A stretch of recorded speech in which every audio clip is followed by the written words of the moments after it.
Em declaração de líder da bancada do PL, vereadora Daiane Mello.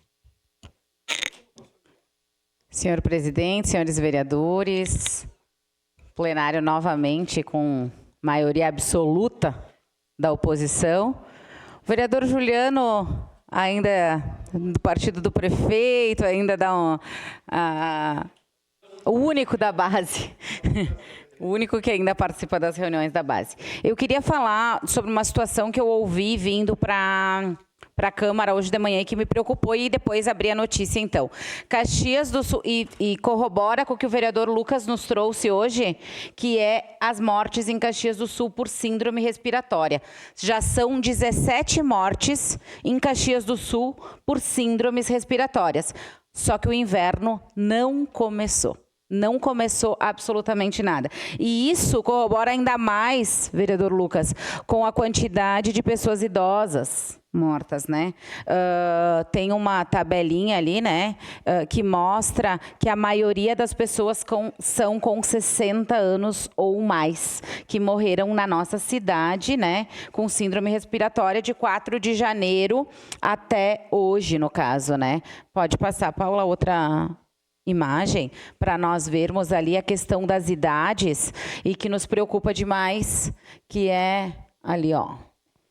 8 mortes de 60 a 79 anos, um caso de 80 ou mais, e depois 2 casos, né, entre 20 e 60 anos. Então, dessas 17 mortes, é um dado preocupante, né? Nós que estávamos falando sobre a questão da saúde, sobre a dificuldade de leitos no nosso município, sobre verificar que estamos reféns dos hospitais que atendem o SUS ainda, um exemplo, a questão do Pompeia, que parece-me que está fazendo o que quer e o que não quer com o município em relação da diminuição de leitos. Isso muito nos preocupa. Parece-me, né, que o Pompeia não quer mais atender o SUS, né? Só que muito se aproveitou de muitas situações do nosso município, muitas emendas do nosso município, muitas rifas do nosso município, e agora está diminuindo a questão de atendimentos. Os atendimentos na Ala SUS estão muito preocupantes. Eu estou com diversas demandas da Ala SUS no Hospital Pompeia e me parece que a Secretaria da Saúde está refém disso.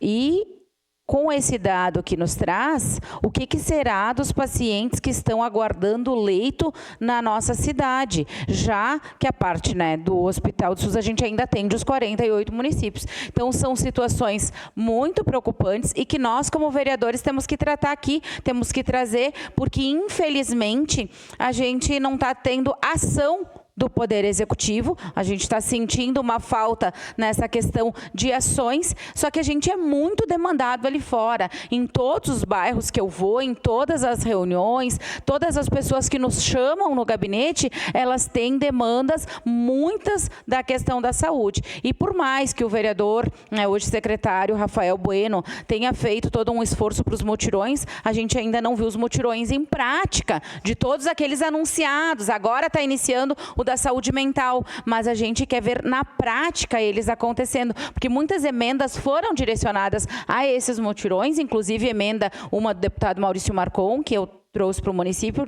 no valor de 830 mil, que o vereador Rafael Bueno esqueceu ser utilizado para a cirurgia das cataratas, mas a gente ainda não viu na real exatidão disso acontecer, a utilização desse recurso. Foi anunciado mutirão com Pompeia, mutirão com Virvi, mas eu ainda não vi as pessoas sendo chamadas para o atendimento, que é aquilo que a gente fala de muito marketing e pouca entrega. Seu a parte, vereador Libardi. Obrigado, vereadora Daiane. Eu acho que o que precisa ficar claro é que nós não temos nenhum leito do município. Nós temos a obrigatoriedade mínima de leitos SUS, mas se reduz o número de leitos do hospital, vai reduzir a integralidade dos leitos SUS também. O município hoje ele não é gestor de nenhum hospital público, vereadora Daiane. É isso que a gente precisa levar à população. A população requer a senhora um leito. Depois a senhora tem que requerer o secretário da saúde, que depois tem que requerer o Pompeia. Olha o tamanho da fila. O município precisa resolver esse problema e só resolve sendo ele o proprietário do leito. Infelizmente, em toda a nossa história, nós não conseguimos constituir isso, mas eu acho que isso que a senhora fala é o que a gente precisa informar a nossa população. Hoje nós somos reféns, obviamente, da política de saúde do município, mas nós somos reféns também dos hospitais que não são do município. Reduzem a hora que querem o número de leitos e reduzem sempre depois do investimento público. A senhora e eu conversamos sobre a máquina de quebrar pedra no rim aqui no Hospital Pompeia. Investimento público tamanho. Agora, para utilizar, está uma dificuldade que tá louco. Mas na hora que a senhora ia atrás de dinheiro para conseguir a máquina, que eu ia atrás de dinheiro para conseguir, que a vereadora Marisol ia atrás de dinheiro para conseguir, daí sim, não, todo mundo vai poder usar. Agora que está lá, o negócio muda. Então, bom, se a gente não pode depositar isso em locais de filantropia, que nós busquemos um local para colocar, vereador Juliano. Exatamente, vereador Libardi. Sua parte, vereador Juliano. Parabéns pelo tema, vereadora Daiane. Até, inclusive, é importante um poder de reflexão da população caxiense que possam participar dos mutirões ou ir nas suas OBS das suas regiões para que procuram fazer as vacinas agora da gripe. Eu, inclusive, na próxima semana, se não me engano, dia 13, eu vou aproveitar que tenho consulta lá na UBS do Serrano e já vou fazer minha vacina da gripe, como eu tenho uma doença crônica, porque é muito importante, é salvar vidas. E, claro, essa questão do hospital, quando vocês a levantam aqui, a vereadora Daiane, o vereador Libardi, o vereador Iago, enfim, os demais colegas vereadores, acho que é uma coisa a se pensar, assim, nos próximos anos, para que, de fato, a gente possa ter um hospital público municipal, nosso mesmo, porque se busca tantas verbas, emendas parlamentares, e, de fato, a gente não vê muitos avanços mesmo nesse sentido. Então, eu sou parceiro dessa pauta, contem comigo, e parabéns pelo tema, vereadora Daiane. Obrigada, vereador Juliano Valim. Seu a parte, vereador Iago. Não... Então, só para reforçar, então, essa questão da saúde, então, do nosso município, que precisa ser olhada de uma maneira, né, diferente, principalmente porque agora se aproxima o frio, o inverno e as doenças respiratórias aumentam muito. Então, a gente teve no ano passado, a quantidade maior de mortes aconteceu a partir deste período de agora, pela questão do frio e do inverno. Mas agora o que assusta é que ainda neste período já tivemos 17 mortes por doenças respiratórias no nosso município. Então, claro que vale todos os alertas, principalmente a questão da vacinação. A Prefeitura até colocou uma notícia recentemente agora na página, no site da Prefeitura, sobre a vacinação, até que os idosos procuraram mais, mas ainda temos muita dificuldade na parte das crianças, né, principalmente com doenças crônicas aí, para buscar a vacinação contra a gripe, para não acontecer, né, essas situações no município.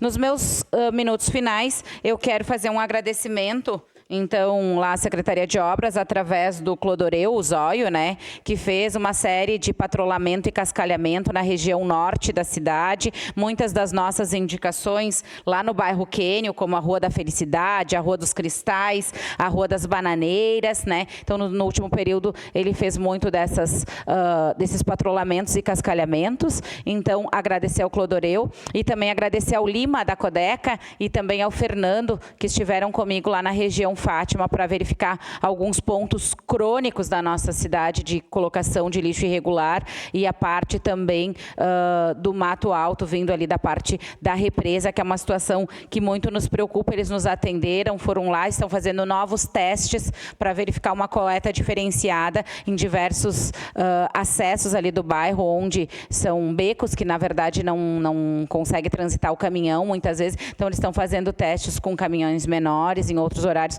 para verificar essa questão. Então, agradecer ao Lima e ao Fernando que se dispuseram e foram lá no bairro Fátima junto comigo. Também eu queria só fazer um alerta, então, para a gente verificar essa questão do decreto, né, nesse último minuto, porque muitas das coisas que a gente está falando no decreto estão dizendo, não, né, é diferente aqui, é diferente ali. Será que o decreto do nosso município não parece uma cortina de fumaça realmente para diminuir serviços como os da Codeca e a questão da brita, né, muitas vezes pedida no nosso interior e tudo mais, e que, na verdade, se forem números, não refletem mais muito. Então, a gente tem que verificar a questão dos eventos. Esse não está contemplado pelo decreto, esse está. A licitação, essa não está pelo decreto, porque essa daqui já tinha o recurso. Então, a gente tem que verificar e tem que esmiuçar melhor. Então, se esse decreto não é bem assim como estão falando, acho que alguém da Prefeitura deveria vir explicar ele linha por linha. Era isso, senhor presidente. Muito obrigada.